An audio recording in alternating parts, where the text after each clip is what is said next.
In 1943, across the burning sands of North Africa, exhausted German soldiers quietly broke their rifles against a dried, twisted tree before letting them fall into the dust. There was no ammunition, no supplies, no hope. It was the moment when the Army of Africa, once feared across continents, finally collapsed. Just 2 years earlier, Erwin Rommel had been praised as a battlefield prodigy. His panzers carved through the desert like steel vessels sailing across a scorching sea. He shattered British lines, captured territory at a pace that stunned London, and turned Tobruk into his legend. Newspapers called him the Desert Fox. Hitler considered him a rising pillar of German arms. Yet behind those rapid victories, failure was already forming. Supply lines were stretched to breaking. The Mediterranean strangled German shipping. The Luftwaffe lost the skies. British intelligence read German communications with precision. And in Berlin, North Africa never truly became a priority. This documentary retraces Rommel's steps across the desert, from the height of his reputation to the day everything unraveled, to confront a single cold question. Why did Nazi Germany lose North Africa, and what truly broke the Desert Fox? In the early months of 1941, the western reaches of the North African desert did not look like the edge of a collapsing empire. Across the dunes, the remnants of Italy's battered divisions struggled to hold ground, their morale thinned by defeat and exhaustion. The British-led Western Desert Force had broken through with astonishing speed, capturing thousands of Italian soldiers and pushing all the way to Tobruk. From London to Cairo, commanders believed the collapse of Italian Libya was imminent. Many expected the Axis presence to evaporate within weeks. Yet inside this fading landscape, a message traveled from Rome to Berlin, a request for help, born as much from political desperation as military necessity. In Berlin, Adolf Hitler did not view North Africa as decisive. He saw the desert as a distant theater, almost peripheral to the grand campaign he envisioned in Europe. Still, he understood the consequences of an Italian breakdown. A failed ally would weaken the Axis on every front. So on January 11, 1941, he signed Directive Number 22, ordering a limited reinforcement to stabilize the front. The name at the bottom of that directive would shift the fate of the desert more than any single tank division: Erwin Rommel. Rommel was not a desert commander yet. He arrived in Tripoli as a rising figure of the Wehrmacht, forged in the chaos of France in 1940. His 7th Panzer Division had moved so quickly and unpredictably that even German commanders sometimes lost track of it. The French called his formation the Phantom Division for the way it appeared suddenly behind defensive lines. In North Africa, Rommel was not meant to repeat that formula. Berlin expected him to act as a stabilizer, not a conqueror. He was ordered to halt British advances, hold the Tripolitanian coast, and conduct reconnaissance only. His Afrika Korps formally answered to the Italian High Command, a structure designed to keep his ambition in check. But Rommel did not come to the desert to wait. Within weeks, he sensed a gap in Allied expectations. The British were exhausted from their rapid victories and believed no Axis counterattack would come until late spring. Rommel saw in this a fleeting window, one that might never appear again. In March 1941, Rommel launched an offensive that Berlin had never approved. It was not a measured probe. It was a lightning strike. With inferior numbers, he bypassed British strongpoints, swept around static defenses, and pushed deep into Cyrenaica. British units, strained after fighting the Italians, were caught off balance. Their lines did not bend. They broke. Communications faltered. Units retreated, not in formation, but in fragments. What had seemed like a stable front dissolved in days. Only Tobruk held. Behind its defenses stood Australian infantry, dug in with determination and well supplied by sea. When Rommel besieged the port, he expected it to fall quickly. Instead, Tobruk became a fortress, refusing to yield as months passed. Rommel's superiors were furious. He had violated his orders, stretched supply lines to the breaking point, and created a new front Berlin was not prepared to sustain. But Hitler saw something else. A commander who turned weakness into momentum. He promoted Rommel, granting him direct access to the Führer. The Desert Fox's legend began here, shaped not by sand or steel, but by boldness. Yet even as Rommel gained favor, the sands beneath his feet began to shift. On June 22, 1941, Germany invaded the Soviet Union. The titanic struggle on the Eastern Front consumed the Reich's attention. Reinforcements, fuel, spare parts, aircraft, all flowed eastward. North Africa became secondary, a distant arena supported only after Europe's priorities were met. Rommel did not receive what he needed to maintain momentum. The British, however, restructured their command. General Sir Claude Auchinleck replaced the previous leadership and placed Tobruck's relief at the top of his priorities. On November 18, 1941, the desert erupted again. Operation Crusader thundered forward. British-led forces surged into the sands with a renewed determination to break the siege and drive Rommel back. The pendulum of momentum, once so firmly in Rommel's hand, began to swing away. Early clashes during Crusader were brutal. Tank formations collided in swirling clouds of dust and fire across Sidi Rezegh.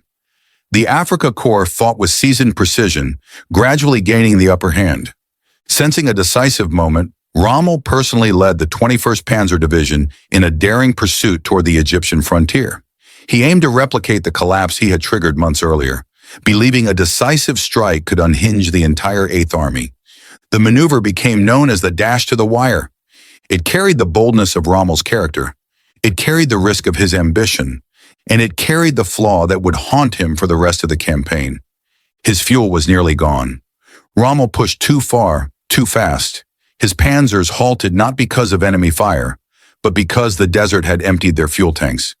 British and New Zealand forces exploited the gap left behind, breaking through to Tobruk and ending the siege. Reinforcements poured in for the Allies. Rommel found himself dragged back to El Agheila, the very point where he had begun 9 months earlier. Momentum had turned into recoil, yet Rommel did not view withdrawal as defeat.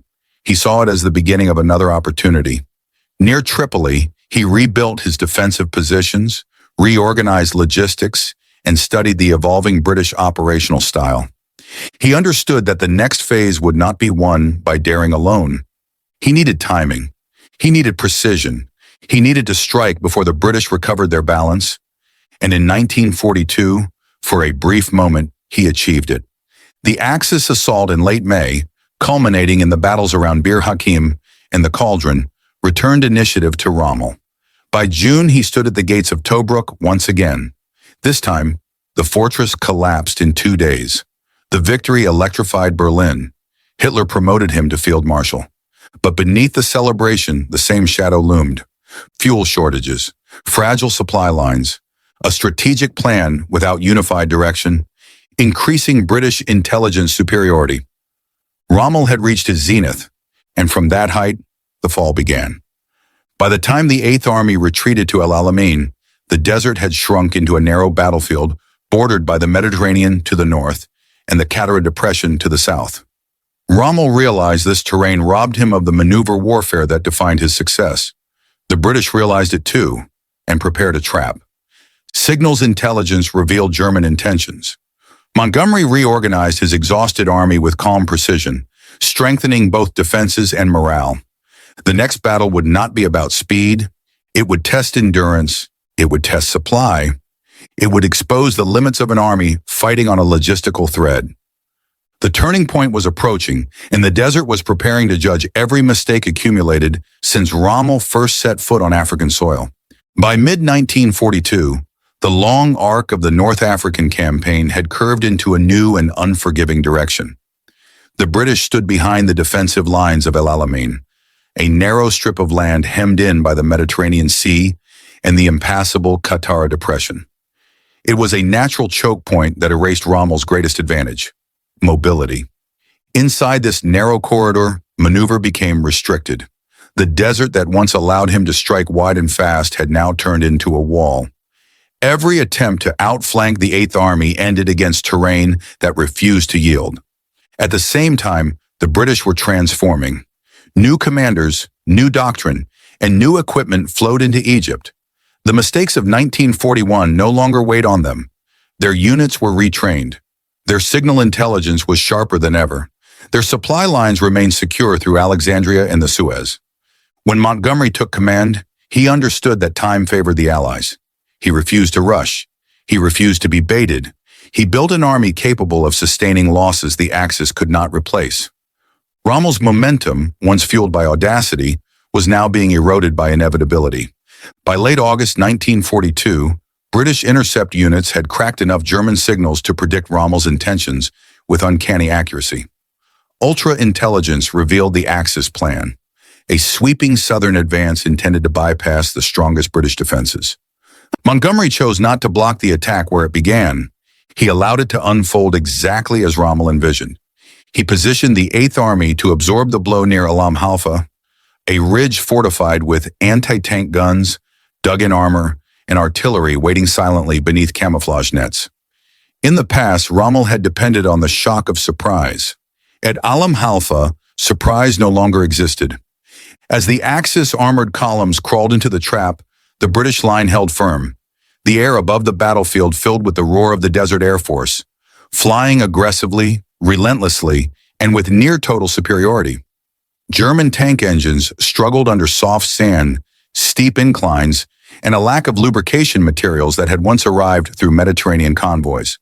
Attrition replaced maneuver. Defensive depth replaced improvisation.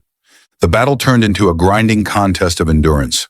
Rommel realized immediately that he could not break through. For the first time, he encountered an opponent who anticipated his moves with precision rather than reacting with confusion. He withdrew, defeated not by tactics, but by the limits imposed by logistics and intelligence. As summer turned to autumn, the Luftwaffe's presence dwindled further. Aircraft were diverted to the Eastern Front. Spare parts evaporated. Fuel for flights became a luxury. The air war above North Africa shifted decisively, allowing the RAF to strike Axis supply lines, convoys, repair depots, and forward positions with increasing frequency. The Desert Air Force did not merely contest the skies, it shaped the ground war. Every Axis movement became vulnerable. Columns that once moved boldly now traveled at night or remained hidden during daylight, but even these measures could not guarantee safety. Without air parity, Rommel could not mask his intentions. Without air cover, his columns became silhouettes in the sand. Without supplies, his operational concepts dissolved. The battlefield had changed in every dimension except one: Rommel's determination to continue fighting. On November 8, 1942, the horizon of the war transformed overnight. Allied ships from the United States and Britain landed forces in the French territories of Morocco and Algeria. For Rommel, this was not simply another challenge. It was the collapse of strategic balance. He now faced a two-front war. Montgomery's 8th Army advancing from the east, reinforced, well-supplied, and increasingly confident. Newly landed Anglo-American forces pushing from the west, creating a pincer he could not escape. The geography of North Africa, so vast at first glance, began to feel like a sealed chamber. German high command hoped the Afrika Korps could retreat in good order and establish a strong defensive line in Tunisia. But by the time orders reached the front, the conditions on the ground had already moved beyond hope. The distance was too great, the fuel too scarce, the Allied schedule too precise, the Axis command structure too fragmented. Rommel understood what lay ahead long before Berlin admitted it. Through December 1942 and into early 1943, the Afrika Korps retreated across Libya. The rapid advance of American and British forces from opposite directions meant every defensive pause risked encirclement. Even so, Rommel attempted to delay the inevitable through rearguard tactics, mines, and ambushes. But the effort could not change the outcome. Every time the Axis withdrew, the Allies grew stronger.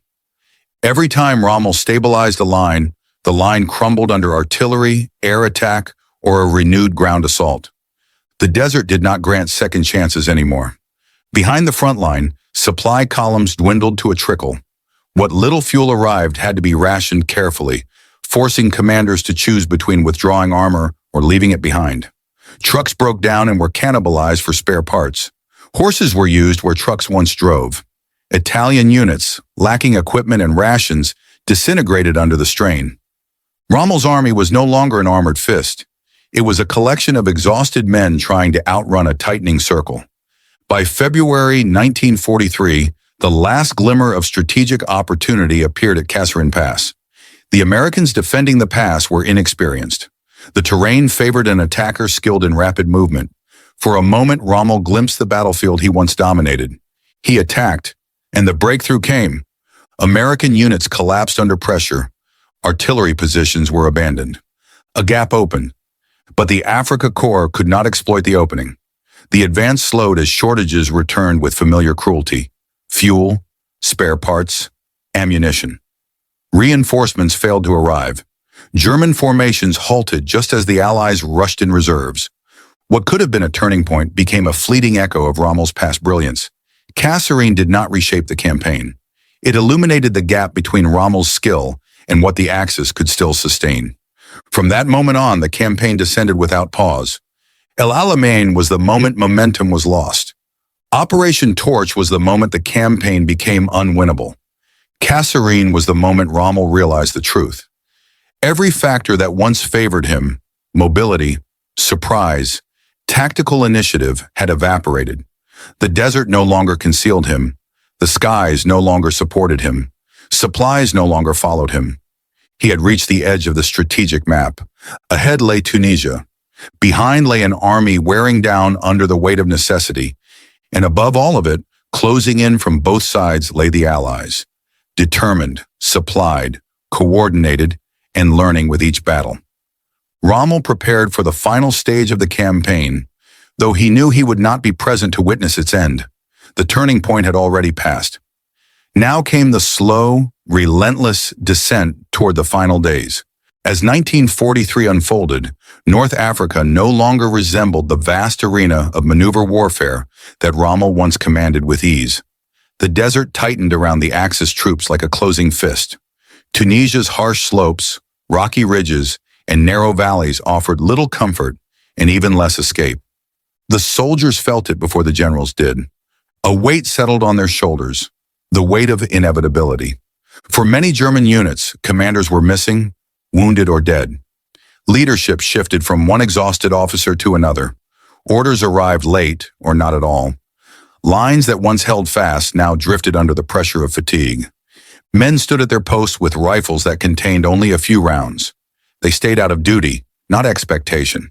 Their weapons were no longer instruments of war, but symbols of continuity, reminders of who they had been before the desert reduced them to silhouettes against a hopeless horizon. Inside the trenches and dugouts, silence grew louder than artillery. Supply failures became the most devastating enemy. Rations shrank until they barely counted as meals. Soldiers tore pieces of hard bread with dry lips. Some divided a single can of rations among an entire squad. Skin tightened across faces. Eyes grew deeper. Marching a few hundred meters left men trembling. Those who had once chased British tanks across the open desert now struggled to lift their own equipment. Hunger aged them faster than battle. Disease swept through the ranks with a force equal to any artillery barrage. Dysentery, heat exhaustion, untreated infections, ailments that might have been manageable earlier in the war now became life-threatening. Doctors lacked medicine. A cut could lead to fever. A fever could lead to delirium. The desert offered no mercy. Its heat amplified every weakness. A lance corporal from the 15th Panzer Division wrote home, "Men arrive here, and within a couple of weeks they collapse. They do not complain. They simply fall like dry branches." The Afrika Korps had once been known for endurance. Now endurance itself was slipping away. By the final months of the campaign, the most terrifying moments were not the barrages or the air raids. It was the waiting. Tunisia's rocky terrain muffled sound. Soldiers could not tell whether the faint rumble in the distance came from Allied tanks or from the wind shifting across the hills. They listened to their own breathing, too tired to speculate, too drained to react. Inside dugouts carved into the earth, darkness settled early and never left. Men whispered instead of speaking. They stared at the walls because looking outside meant confronting an enemy they could not see. A German sergeant wrote, "We felt like shadows in a world that had forgotten us." The battlefield was no longer defined by movement or firepower. It was defined by absence. Absent supplies, absent relief, absent escape. In earlier years, the Afrika Korps had fought with the confidence that the Luftwaffe watched over them. That era ended brutally. By 1943, the Luftwaffe's presence had thinned to a whisper. Allied fighters swept across the sky with overwhelming superiority. Bombers struck any visible grouping of Axis troops. Even vehicles hidden beneath camouflage nets were discovered by reconnaissance aircraft and destroyed within hours. One German officer described the feeling.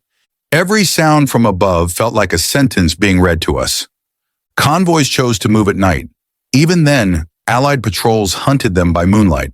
Without air cover, the Axis could no longer mask their movements or protect their supply routes. Every retreating column became a target. Every delay became a death sentence. The psychological strains surpassed physical hardship. Men spoke less. They moved like automatons. They lost track of days. Hope dissipated slowly, the way heat leaves the desert at night, first fading at the edges, then vanishing altogether. Some soldiers wrote letters they never intended to send. Some kept journals to maintain a sense of identity. Some simply stared into the sand hours at a time. War had shifted from a clash of armies to a test of human thresholds. Earlier in the war, soldiers of the Afrika Korps believed they were part of a winning force. Even in retreat, they carried confidence in their commanders and equipment. But by 1943, their belief in victory had evaporated. They saw the Allied supply lines. They saw the convoys unloading tank after tank, truck after truck. They heard rumors of American industrial strength, and they recognized what it meant. Some admitted quietly that the war felt unwinnable long before their final positions fell. Hell was not only the combat, it was the awareness that everything they endured served no purpose they could still reach. The Allied forces pushed relentlessly. From the east, Montgomery's 8th Army advanced, methodically crushing each Axis position. From the west, American and British units pressed in after securing Algeria and Morocco. Tunisia shrank into a triangle of land, dry, rocky, unforgiving. The Axis front lines curved inward, tightening with every retreat. German and Italian forces were funneled into a shrinking pocket that offered neither strategic value nor an escape route. Even Rommel, long gone to Germany by this point, had foreseen this moment. His warnings echoed across the chain of command, but decisions arrived too late, too fractured, too detached from reality. The Afrika Korps now lived inside a battlefield that no longer expanded.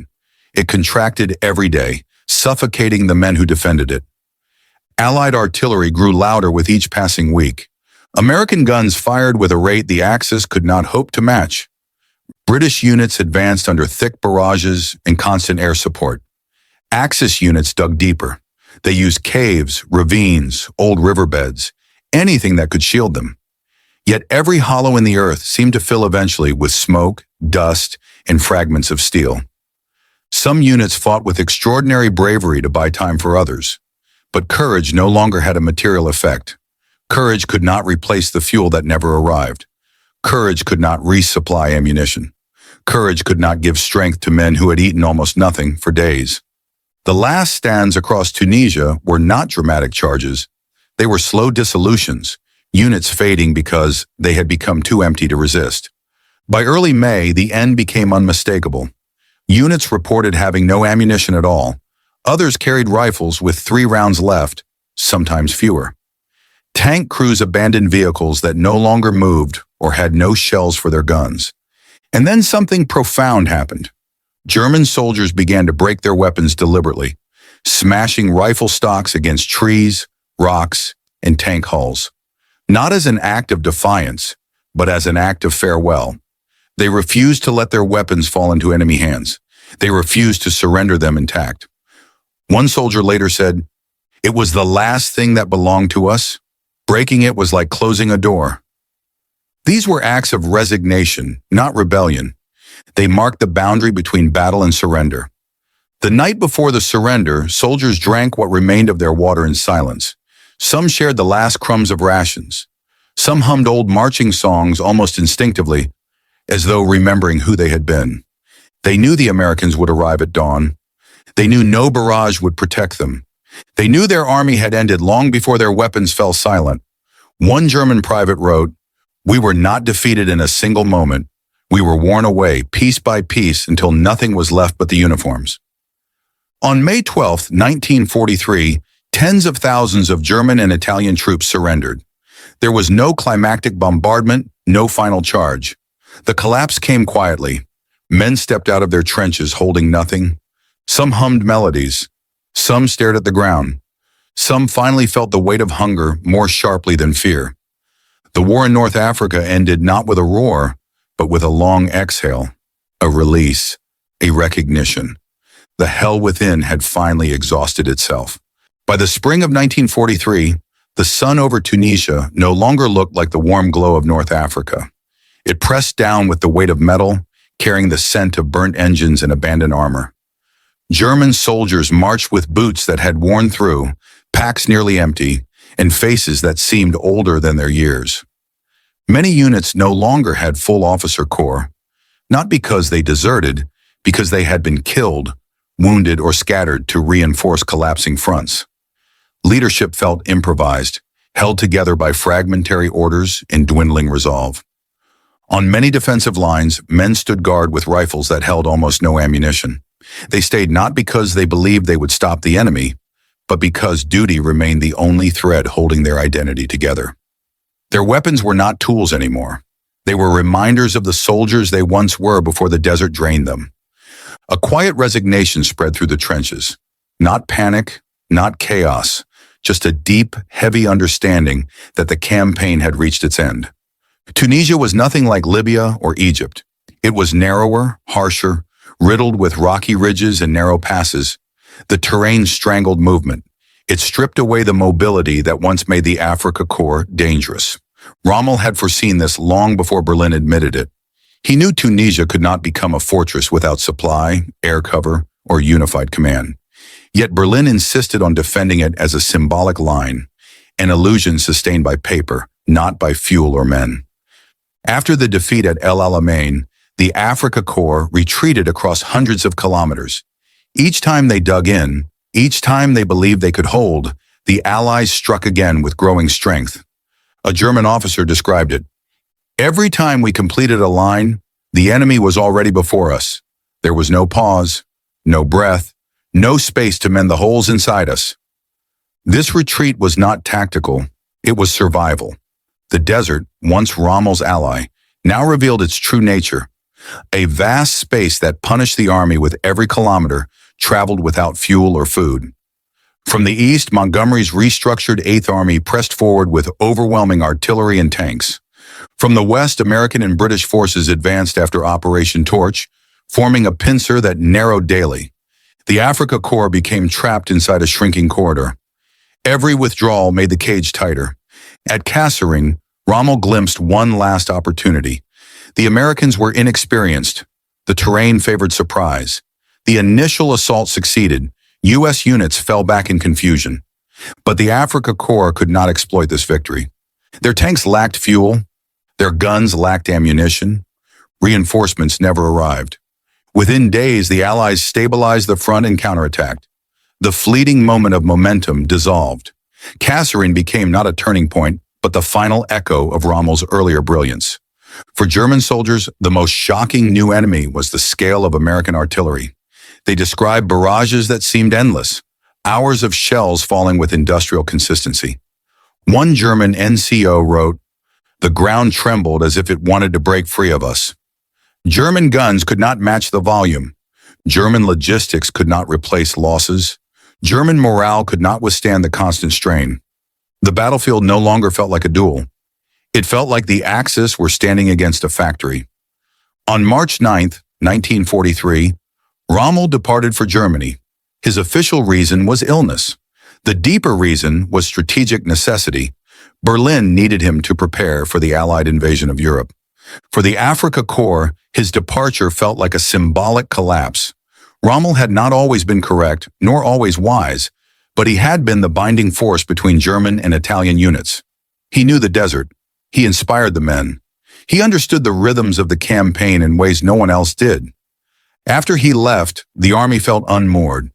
Coordinated defense became harder. Communication faltered. Morale slipped further. The desert fox was gone. The desert remained. By April, food supplies dwindled to almost nothing. Soldiers received half rations, then quarter rations. Some units shared a single can of food among 8 men. Their bodies shrank. Their pace slowed. Even lifting equipment felt like lifting stone. A German private wrote, "Our spirits were lighter than our packs. Our packs were lighter than we were." In the final weeks, Axis positions grew eerily quiet. Men no longer joked. Conversations shortened to single sentences.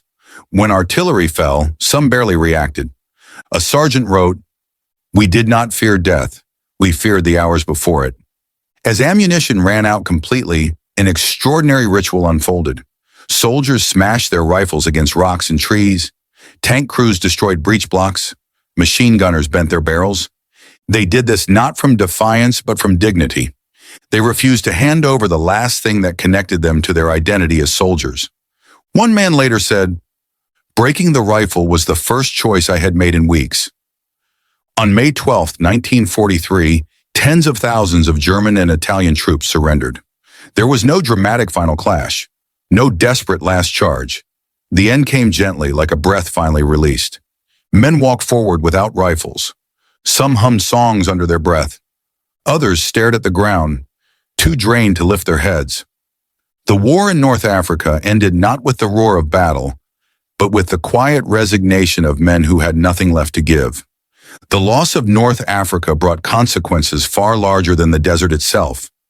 The destruction of the Afrika Korps, collapse of the Axis Mediterranean position, loss of influence over North African routes, a blow to Germany's reputation for invincibility. It revealed the vulnerability of a military machine that lacked resources for a prolonged global conflict. For the Allies, North Africa was more than a victory. It was proof that coordination between nations could succeed. It paved the way for Sicily, Italy, and ultimately the European mainland. It was the first major step toward collapsing Hitler's empire from the West. Rommel sensed something few German commanders dared admit. Germany could not win a war of attrition. North Africa changed him. It forced him to confront the limits of bravery, improvisation, and leadership. Later, he would stand at the center of internal resistance against Hitler, shaped in part by what he had witnessed in the desert. The desert does not judge. It exposes. It exposes the fragility of armies that rely on thin supply lines. It exposes the truth that courage cannot overcome hunger forever. It exposes the limits of genius when strategy lacks foundation.